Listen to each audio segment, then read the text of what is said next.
शाम के ढलते हुए रंग जब आसमां के किनारों पर बिखर जाते हैं और सूरज आसत आसता अफक के पीछे छुप जाता है। तू मुझे वो लम्हे याद आते हैं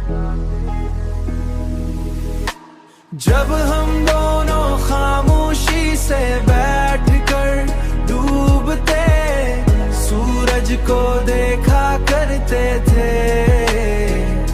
तुम्हारी आंखों में ख्वाबों की एक दुनिया आबाद थी।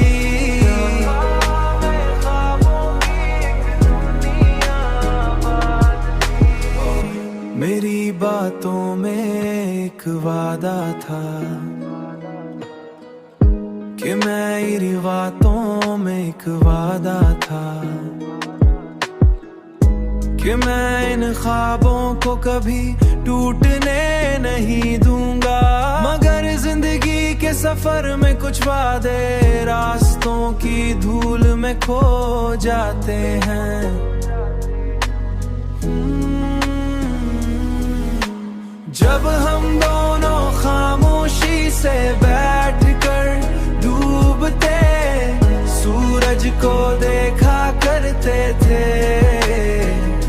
तुम्हारी आंखों में ख्वाबों की एक दुनिया आबाद थी।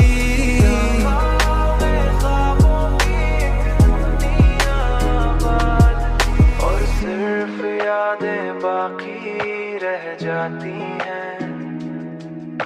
जो दिल के किसी कोने में चिराग बनती रहती हैं।